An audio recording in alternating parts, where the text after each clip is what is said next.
Hello student, welcome my YouTube channel learn and teach में आपका स्वागत है। आज हम इस वीडियो में डिस्कस करेंगे वर्किंग ऑफ गियर पंप के बारे में कि आखिर में गियर पंप कैसे काम करता है। इसका वर्किंग को समझने से पहले आपको समझना होगा कि आखिर में गियर पंप क्या होता है। ठीक है, देख सकते हैं मैंने इसकी गियर पंप के बारे में डिफिनेशन भी लिख के बताइए। लिखी भी क्या कि गियर पंप एक तरह का मैकेनिकल डिवाइस होता है। ठीक है, ये क्या होती है कि इस गियर पंप के अंदर के दो को यहाँ पर गियर का उपयोग किया जाता है, जिसके जो तीत होते हैं आपस में मेसिव होते हैं। ठीक है, मतलब एक दूसरे के साथ फंसे होते हैं। जब ये रोटेशन करती है तो फ्लूइड को यहाँ पर डिस्प्लेसमेंट करने का काम करती है, मीन्स एक जगह से सक्शन करने के बाद दूसरी जगह डिस्चार्ज करने का काम करती है। ठीक है, ये बहुत ही उपयोगी होने वाले यहाँ एक तरह की गियर पंप होती है। यह खास तौर पर जो उपयोग किया जाता है, कोई भी हाइड्रोलिक जो फ्लूइड होते हैं उसको एक जगह से दूसरी जगह ट्रांसफर करने के लिए उपयोग किया जाता है।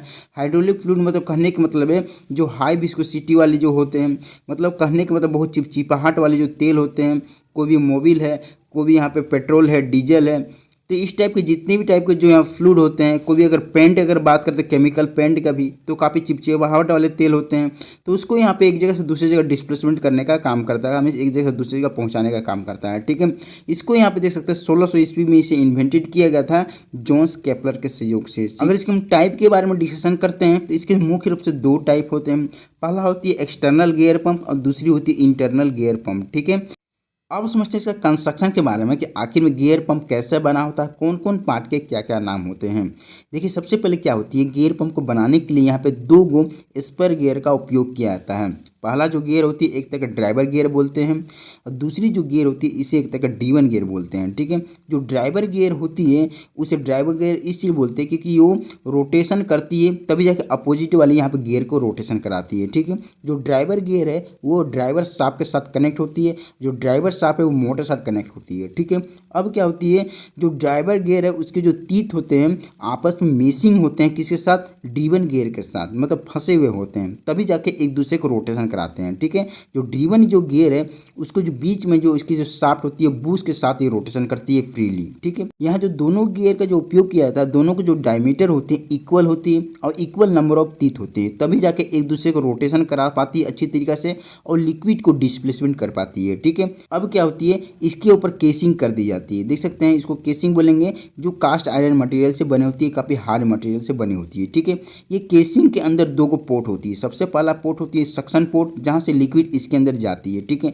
दूसरी जो पोर्ट होती है एक तरह का डिस्चार्ज पोर्ट, जहाँ से लिक्विड यहाँ पर डिस्चार्ज होती है, मतलब बाहर की ओर निकलती है। ठीक है, तो इस तरह से इसकी पूरी कंस्ट्रक्शन हो जाती है हमारा गियर पंप की। ठीक है, अब समझते हैं इसका वर्किंग के बारे में कि आखिर में गियर पंप कैसे यहाँ पे वर्क करता है, कैसे काम करता है, आखिर में कोई भी यहाँ पे लिक्विड को कैसे यहाँ पर डिस्प्लेसमेंट करता है एक जगह से दूसरी जगह। ठीक है, देखिए सबसे पहले क्या होती है, ये जो नज़र आ रही है आपके सामने जो ड्राइवर गियर है और इसके साथ बीच में जो लगी हुई एक तरह का जो ड्राइवर शाफ्ट है, ये मोटर साथ कनेक्ट होती है। ठीक है, इससे एक्सटर्नल पावर जैसे ही मोटर देती है, मोटर रोटेशन करती है, यहाँ ड्राइवर शाफ्ट भी रोटेशन करता है और हमारा ड्राइवर जो गियर है ये भी रोटेशन करता है क्लॉकवाइज डायरेक्शन में। देख सकते हैं कैसे ये क्लॉकवाइज डायरेक्शन में रोटेशन कर रही है। ठीक है, और इसकी जो तीत हमारा जो ड्राइवर जो गियर है इसकी जो तीत इंगेज होती है हमारे ड्रीवन गियर के साथ, तो क्या होती है, एक दूसरे साथ फंसे होने के कारण यहाँ पर जो ड्रीवन गियर है उसी एंटी क्लॉकवाइज डायरेक्शन में रोटेशन कराने लगता है। तो देख सकते हैं यहाँ पर दोनों गियर कैसे रोटेशन कर रही है, जो ड्राइवर गियर है यहाँ क्लॉकवाइज डायरेक्शन रोटेशन कर रही है और जो ड्रीवन गियर है यहाँ एंटी क्लॉकवाइज डायरेक्शन रोटेशन कर रही है। ठीक है, जब दोनों यहाँ रोटेशन करने लगती है तो क्या होती है,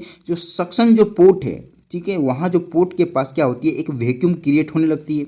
बाहर में जो भी एटमॉस्फेयर में एयर है उसे अंदर की ओर सक करने लगती है, मतलब अंदर की ओर खींचने लगती है। ठीक है, जैसे कि यहाँ पर कोई भी लिक्विड अगर रहती है तो उसे अंदर की ओर खींचने लगेगी। देख सकते हैं कैसे लिक्विड को अपने अंदर खींचने लगी, जो लिक्विड अंदर की ओर जाने लगेगी। ठीक है, और जो दोनों जो गियर है, जो दोनों को जो तीत है उसमें लिक्विड को फंसाते हुए यहाँ पर डिस्चार्ज पोर्ट के सहयोग से इसे हाई प्रेशर और हाई वेलोसिटी के साथ उसे यहाँ पर डिस्चार्ज कर देगी लिक्विड को। ठीक है, तो इस तरह से ये कंटिन्यू यहाँ पर रोटेशन करते रहती है, इस तरह से यहाँ पर सक्शन क्रिएट करते रहती है और सक्शन पोर्ट के सहयोग से कोई भी लिक्विड को अपने अंदर सक करके उसे अपने दांतों में फंसाते हुए डिस्चार्ज पोर्ट के सहयोग से उसे डिस्चार्ज करते रहती है। ठीक है, तो कुछ ऐसा ये वर्किंग करती है। ठीक है, तो मुझे आशा है कि आपको वर्किंग ऑफ गियर पंप के बारे में बढ़िया तरीके से समझ में आ चुका होगा कि आखिर में गियर पंप कैसे वर्क करता है।